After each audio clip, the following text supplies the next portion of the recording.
एक वैष्णव नवनीत प्रिया जी गोपाल जी की सेवा करता था, लेकिन उसके घर में इतनी दैन्यता थी कि एक बार का भोजन ही 3 बार में पाया जाता था, दोबारा बनाने की सामग्री नहीं इकट्ठी हो पाती थी। अब उसका कोई एक मित्र आया, वो पैसे वाला, उसने आकर के उससे कहा और भाई सब ठीक? बोले हाँ सब ठीक। बोले तुम्हारा दिन सुधर गए कि नहीं? बोले अब वैसे ही है भैया, क्या करें, एक समय अब रोटी बनती है, उसी से शाम तक का गुजारा होता है। बोले अच्छा तुम पूजा वूजा करते हो क्या? बोले हाँ। बोले किसकी करते हो? बोले गोपाल जी, नवनीत प्रिया जी, लड्डू गोपाल, इनकी पूजा करता हूँ।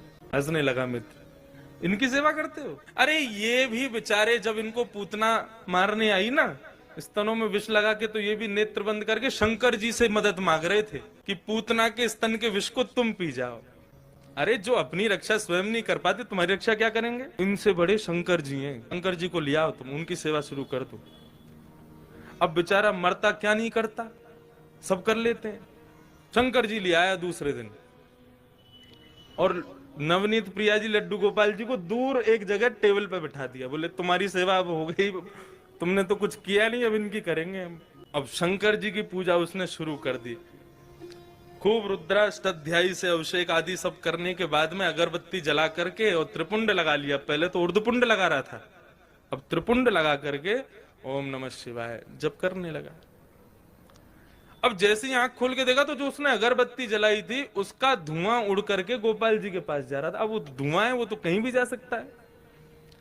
अब जैसे ही गोपाल जी के चारों तरफ उसने धुआं देखा तो ठाकुर जी के पास जाके क्या बोलता है, इतने वर्षों से सेवा कर रहा था, तब तो मेरी नहीं सुनी, आज दूसरे किसी को ले आया तो चिढ़ के मारे उसकी अगरबत्ती भी खुद ही सूंघ रहे हो। ठाकुर जी को बोला तुमको यहाँ बैठने ही नहीं दूंगा, अलमारी में बंद करूंगा। जैसे ही ठाकुर जी को इस भाव से उठाया, ठाकुर जी प्रकट हो गए वहां पर, चरणों में गिर पड़ा। बोले महाराज आपने आज तक मुझे दर्शन नहीं दिए, शंकर जी के आती दर्शन कैसे हो गए? बोले देख ये भेद बुद्धि मत रख, मुझ में शंकर जी में कोई भेद नहीं है, और शंकर जी आए इसलिए दर्शन दिए ऐसा भी नहीं है।